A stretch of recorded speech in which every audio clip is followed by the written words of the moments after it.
Hi అండి, welcome to our YouTube channel నిర్దమ lifestyle. ప్రొద్దుటూరులో సత్యనారాయణ స్వామి టెంపుల్ అండి ఇది. ఇక్కడ బయట వినాయకుడు ఉంటారనమాట. చూడండి, ఆయన ఒక కాలు పైకి ఒక కాలు కిందికి పెట్టుకొని ఎంత బాగా కూర్చున్నారో. ఈ గుడిలో చాలా విగ్రహాలు ఉన్నాయండి. మనము ఏ రోజు ఏ టెంపుల్కి వెళ్ళాలి అనేది ఏముండదు. ఈ గుడిలోకి వెళ్తే రోజుకు ఒక దేవుడి దర్శనం మనకు అవుతుందన్నమాట. చూడండి, బయట విగ్రహాలన్నీ ఉన్నాయి కదా ఇట్లా పైన, అవన్నీ లోపల ఏ గుడి ఉందో ఆ దేవుడికి సంబంధించిన విగ్రహం అయితే అలాగ బయట పైన ఉంటుందండి. అదే గోపురం లాగా. ఇక్కడైతే 2 ధ్వజస్తంభాలు ఉంటాయండి. అన్ని గుడిలో ఒకటే ఉంటే ఇక్కడ మాత్రం 2 ధ్వజస్తంభాలు ఉంటాయన్నమాట. చూడండి, ఇప్పుడు ఈ గుడి విశేషాలు చెప్తాను మీకు. గుడిలోకి అడుగు పెట్టగానే ఫస్ట్ వినాయకుడైతే కనిపిస్తారండి. ఫస్ట్ పూజ కానీ ఏదైనా ఈయనకి అన్నీ చేయాలన్నమాట.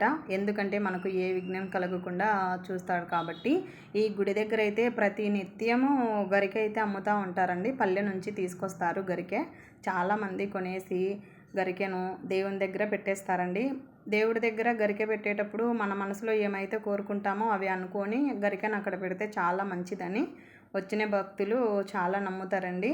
చాలా బాగుంటుంది విగ్రహం, వినాయకుడి విగ్రహం చూడటానికి. ఇక్కడ వినాయకుడి పక్కకే ఆంజనేయ స్వామి గుడి కూడా ఉంటుంది. అయితే ఈయనకు ప్రతి మంగళవారము ఆకు పూజ, వడమాల, కుంకుమార్చన, అభిషేకం ఇలాంటివి చాలా జరుగుతాయి అన్నమాట. అభిషేకాలు చూడండి, విగ్రహం అయితే చిన్నది కాదు, చాలా పెద్ద విగ్రహం అన్నమాట. భక్తులు చాలామంది ఇక్కడ నేమ్స్ పెట్టించుకోవడం కానీ చిన్నపిల్లలకు అన్నీ చేస్తూ ఉంటారండి. చూడటానికి కూడా చాలా బాగుంటుంది విగ్రహాన్ని చూస్తే. ఇక్కడ లక్ష్మీ నరసింహస్వామి వారండి విగ్రహం చాలా బాగుంటుందన్నమాట. అంటే ఈ విగ్రహము ఫ్రంట్ సైడ్ బ్యాక్ సైడ్ ఉంటుంది. ఈయనకు స్వాతి నక్షత్రం రోజు అయితే చాలా ఘనంగా పూజలు చేస్తారండి. భలే పూజ చేస్తారనమాట. చూడండి, ఆయన ఎంత గంభీరంగా ఉంటారో. బాగా అలంకరణ చేస్తారండి ఈ గుడిలో ఏ విగ్రహానికైనా. ఈయనకు ఇటు సైడు దండం పెట్టుకోవచ్చు, అటు సైడు దండం పెట్టుకోవచ్చు. అక్కడ అద్దం కనిపిస్తుంది కదా, అద్దంలో కూడా లక్ష్మీ నరసింహస్వామి వారు కనిపిస్తారు మీకు. ఇక్కడ దత్తాత్రేయ స్వామి వారండి. ప్రతి నెల పౌర్ణమికి దత్త పౌర్ణమి అనేసి చాలా బాగా చేస్తారు ఈయనకు. ఆ అలంకరణ చేసేటప్పుడు వెండి తొడుగులు అయితే తొడుగుతారనమాట. ఈ గుడిలో ప్రతి ఒక్క విగ్రహానికి వెండి తొడుగులు కూడా ఉంటాయి ఫ్రెండ్స్. చిన్న విగ్రహం అయితే ఏది కాదు, అన్ని పెద్ద విగ్రహాలే అనమాట.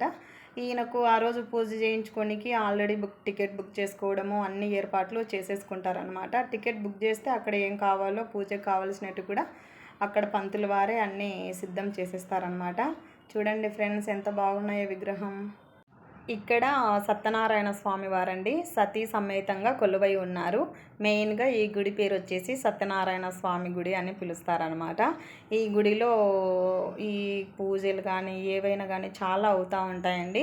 సత్యనారాయణ స్వామి వ్రతం చేయించుకోవాలన్నా ఈ గుడి నుంచే ఎక్కువ పూజారులని పిలుస్తూ ఉంటారని మాకు తెలిసిందనమాట. ఎందుకంటే ఈ గుడి పేరే సత్యనారాయణ స్వామి గుడి కాబట్టి ఇంకా అన్నీ బాగా తెలిసి ఉంటాయనేది ఇంకొక పెద్ద నమ్మకం అనమాట. ఇవైతే ఉత్సవ విగ్రహాలు ఫ్రెండ్స్. ఎప్పుడైనా ఏదైనా ఫంక్షన్ ఉంటే ఈ విగ్రహాలని ఊరేగిస్తారనమాట వీధులలో.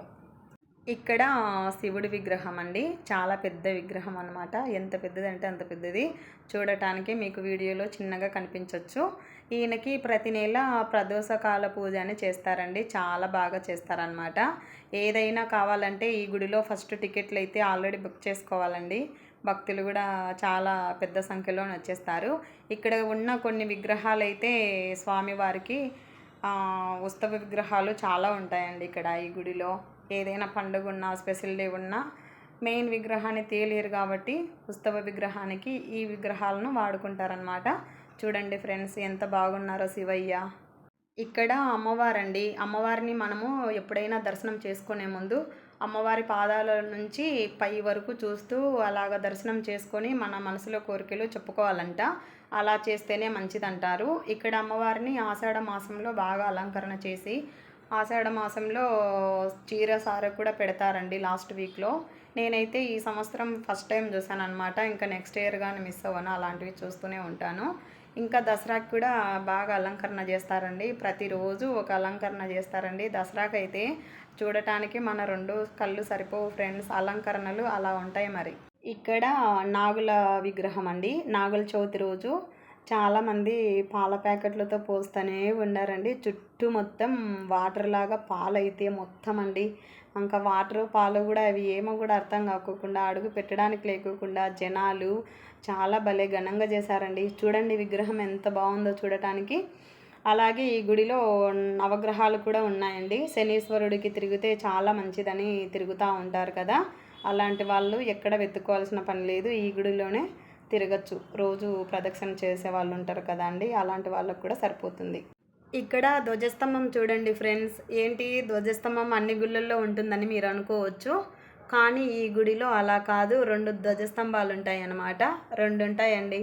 చూడండి, ఇక్కడొకటి, ఇది ఒకటి. 2 ధ్వజస్తంభాలు అన్నమాట ఈ గుడిలో. అలాగా నేను ఏ గుడిలో చూడలేదు ఇంతవరకు. చూడండి 2 ధ్వజస్తంభాలు ఎంత బాగున్నాయో. కార్తీక మాసంలో ఆకాశ దీపం వదిలేటప్పుడు ఇంకా చాలా బాగా చేస్తారనమాట. చూడండి 2 ధ్వజస్తంభాలు ఒకే చోట.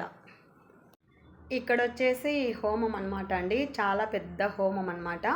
అంటే ఒక 20-30 మెంబర్స్ అయినా హోమం చుట్టూ కూర్చొని హోమం చేసుకునేలాగా ఏర్పాటు చేశారు. ఏదైనా పండగల టైంలో ఇక్కడ అదే టికెట్ బుక్ చేసుకొని హోమం చేసుకునే వాళ్ళు చాలామంది ఉంటారనమాట. అందుకనేసి అయితే ఇలా ఏర్పాటు చేశారు. ఇక్కడ వచ్చేసి రాగి చెట్టు దగ్గర స్వామివారి పాదాలు అండి, సత్యనారాయణ స్వామివారి పాదాలు ఉంటాయన్నమాట. చూడండి ఎంత బాగున్నాయో. ఇక్కడ వచ్చేసి రాగి చెట్టు అండి. రాగి చెట్టు చాలా పెద్ద చెట్టు అన్నమాట. చూడండి ఎంత పెద్ద చెట్టో. నీడ కూడా చల్లగా ఉంటుందండి, ఏం ప్రాబ్లం లేకుండా. ఆ గుడికి వెళ్తే ఎంతసేపు అయినా గుడిలోనే కూర్చోవాలనిపిస్తుంది, ఇంటికి రావాలనిపించదు ఫ్రెండ్స్. ప్లీజ్ ఫ్రెండ్స్ సబ్స్క్రైబ్ చేసుకోండి.